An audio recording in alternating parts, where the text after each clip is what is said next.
Have Tinubu addressed the problem of Nigerians, the youths? Absolutely no. He have not addressed anything. He just raising up propaganda. He's just raising up propaganda. I told you people that Tinubu, the president of Nigeria that was elected by himself, has nothing to offer the Nigerian citizen. I will allow you to watch his comments. Watch his comment and see how he have addressed the problem. He never said, one, he is supposed to sack the NNPC chairman. The NNPC chairperson is by now he is supposed to be sacked. He is supposed to sack the Senate president right now. Before now, he is supposed to sack Senate president. Before now, he is supposed to address the people. Before even the first day of the protest, he's supposed to address the people. How many? When did he address people? Just like on 4th. He addressed people. Now he called Nigerians fools because he knows very well that Nigerians did not vote him. He said it even, I know you did not vote me, but let anyone not be angry. Emiloko, ebi npa gbogbo, ebi npa wa gbogbo. Watch whether he have addressed it. Give me your comments. Notably, among the protesters were young Nigerians who desired a better and more progressive country where their dreams, hope, and personal aspiration will be fulfilled. I am especially pained by the loss of lives in Borno, Jigawa, Kano, Kaduna, and other states, the destruction of facilities in some states, and the wanton looting of supermarkets and shops, contrary to the promise of protest organizers that the protest will be peaceful across the country.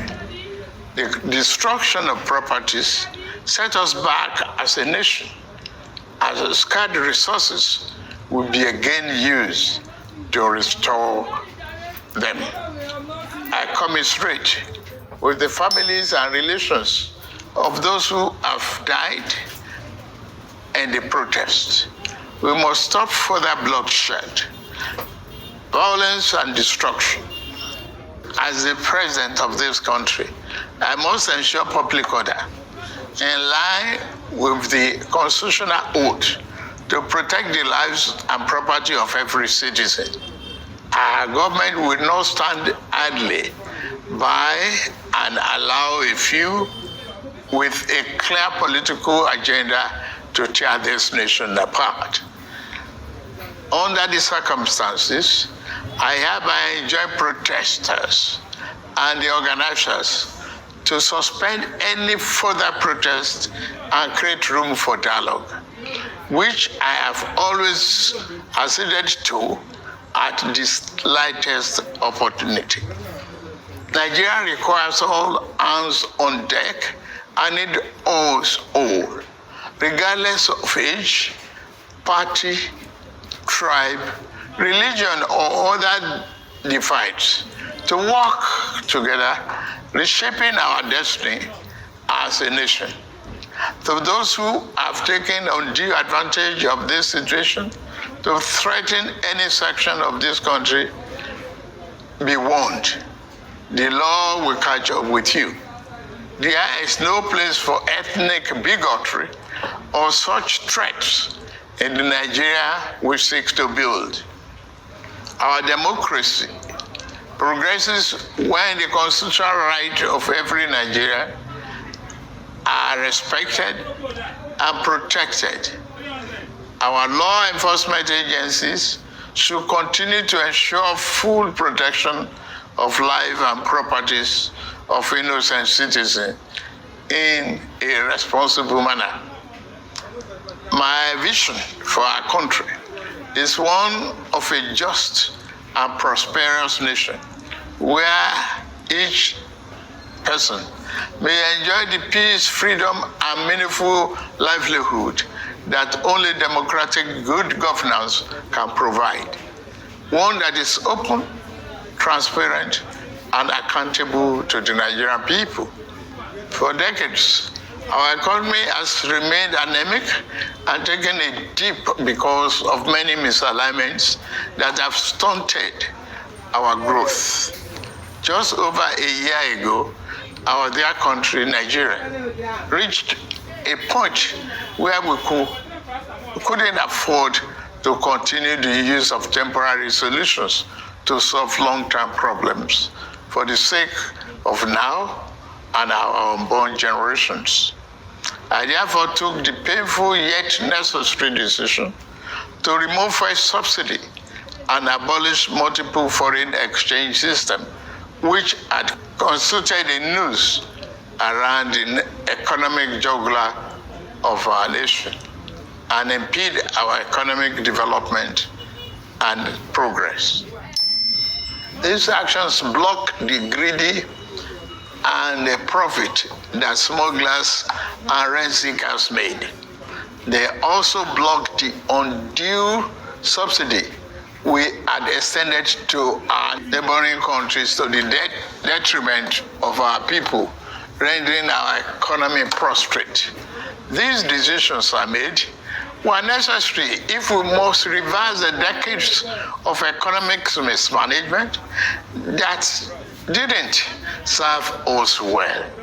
Yes, I agree, the buck stops on my table, but I can assure you that I am focused fully on delivering the governance to the people, good governance for that matter.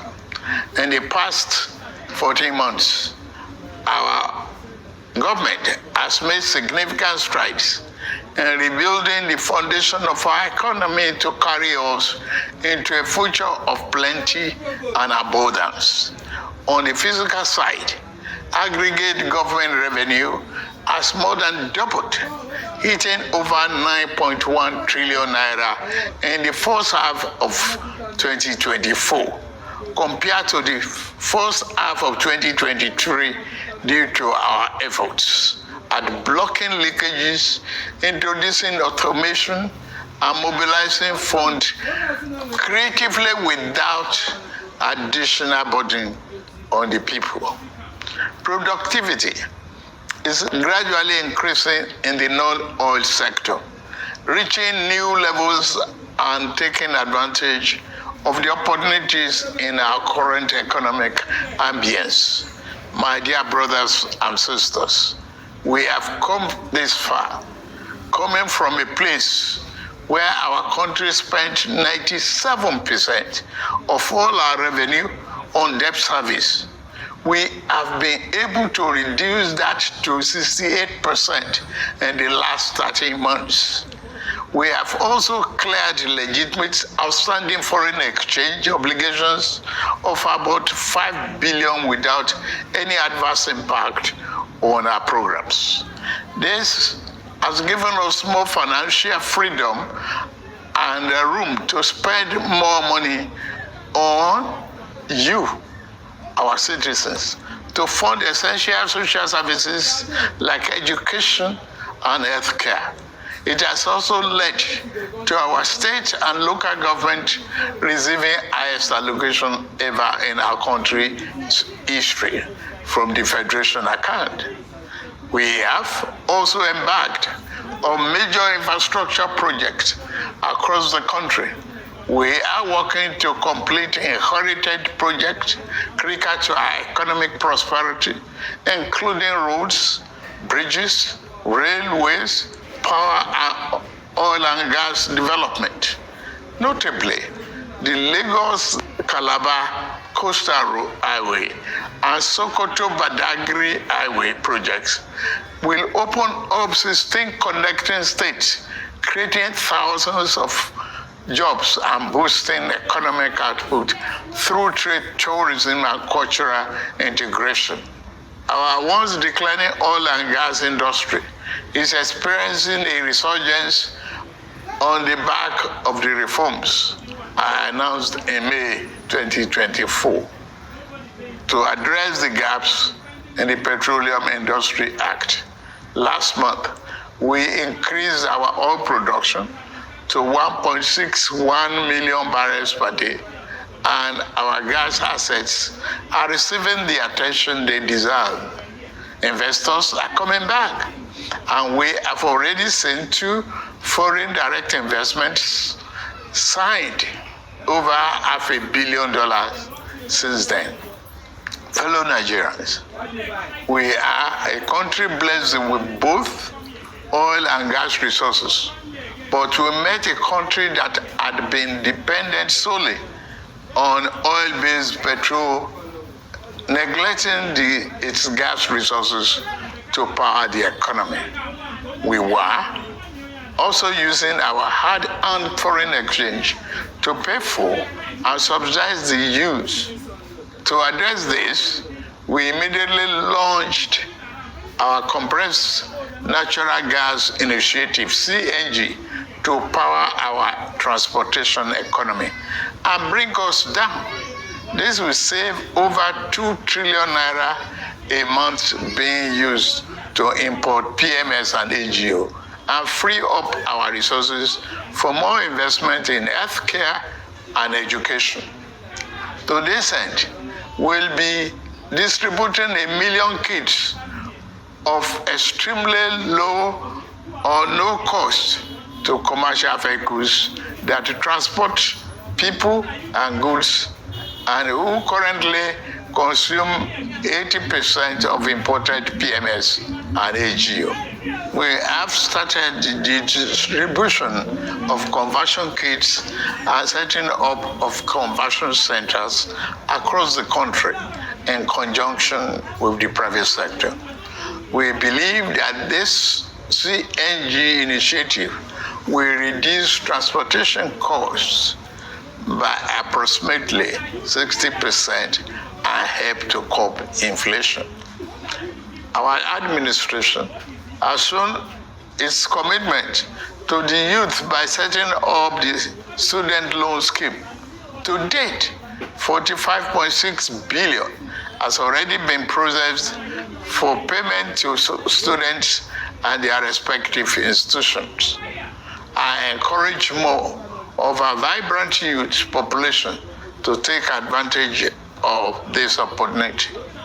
We established the Consumer Credit Corporation with over 200 billion to help Nigerians to acquire essential products without the need for immediate cash payment, making life easier for millions of households. This will consequently reduce corruption and eliminate cash and opaque transactions. This week, I ordered the release of an additional 50 billion naira, each for NEL Fund, the student loan, and Credit Corporation for the proceeds of crime recovered by the EFCC. Additionally, we have secured $620 million under the Digital and Creative Enterprises, IDICE, a program to empower our young people, creating millions of IT and technical jobs that will make them globally competitive. This program, including the 3 million technical talent scheme, unfortunately, one of digital centers was vandalized during the protests in Kano. What a shame. In addition, we have introduced the Skill Up Artisans Program, SUPER, the Nigerian Youth Academy, NIA, and the National Youth Talent Export Program, NATEP. Also, more than 517 billion has been released to the 36 states to expand livelihood support to their citizens, while 600,000 nano businesses have benefited from our nano grants. An additional 400,000 more nano businesses are expected to benefit. Furthermore, 75,000 beneficiaries have processed to receive our 1 million micro and small business single-digit interest loans starting this month. We have also built 10 MSME hubs within the past year, created 240,000 jobs through them, and 5 more hubs are in progress, which will be ready by October this year. Payment of 1 billion each also have been made to large manufacturers under our single-digit loan to boost manufacturing output and stimulate growth. I signed the national minimum wage into law last week, and the lowest earning worker will now earn at least 70,000 naira a month. 6 months ago in Kasana, Abuja, I inaugurated the first phase of our ambitious housing initiative, the Renew Hope City and Estate. This project is the first of 6 we have planned across the nation's geopolitical zones. Each of these cities will include a minimum of 1,000 housing units, with Kasana itself set to deliver 3,212 units. In addition to this city project, we are also launching the Renew Hope Estate in every state, each comprising 500 housing units. Our goal is to complete a total of 100,000 housing units over the next 3 years. This initiative is not only about providing homes, but also about creating thousands of jobs across the nation, as well as stimulating economic growth. We are providing incentives to farmers to increase food production at affordable prices.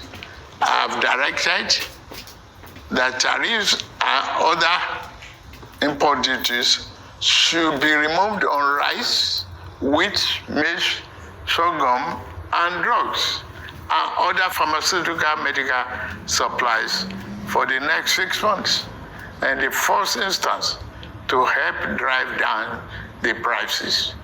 I have been meeting with our governors and key ministers to accelerate food production. We've distributed fertilizers.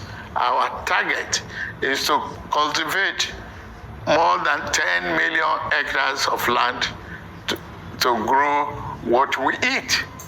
The federal government will provide all necessary incentives for this initiative, whilst the state provide the land, which will put millions of our people to work and further increase food production.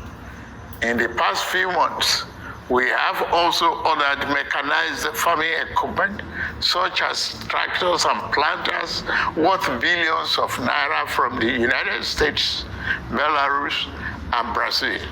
I can confirm to you that the equipment is on the way. My dear Nigerians, especially our youths, I have heard you loud and clear. I understand the pain and the frustration that drive this protest, and I want to assure you that our government is committed to listening and addressing the concerns of our citizens. But we must not let violence and destruction tear our nation apart. We must work together to build a brighter future where every Nigerian can live with dignity and prosperity. The task before us is a collective one, and I am leading the charge as your president. A lot of work has gone into stabilizing our economy, and I must stay focused on ensuring that the benefits reached every single Nigerian as we promised. My administration is working very hard to improve and expand our national infrastructure and create more opportunities for our young people. Let nobody misinform and miseducate you about your country or tell you that your government does not care about you. Although there have been many dashed hopes in the past, we are in a new era of renewed hope. We are working hard, and the result will soon be visible and concrete for everyone to see, feel, and enjoy. Let us work together to build a brighter future for ourselves and for generations to come. Let's choose hope over fear, unity over division, and progress over stagnation. The economy is recovering. Please, don't shut out this oxygen. Now that we have been enjoying democratic governance for 25 years, do not let the extremists of the enemies of democracy use you to promote an unconstitutional agenda that will set us back on our democratic journey. Forward ever, backward never. In conclusion, security operatives should continue to maintain peace, law, and order in our country, following the necessary Convention on Human Rights, to which Nigeria is a signatory. The safety and security of all Nigerians are paramount. Thank God and thank you for your attention. And may God continue to bless our great nation. Thank you very much.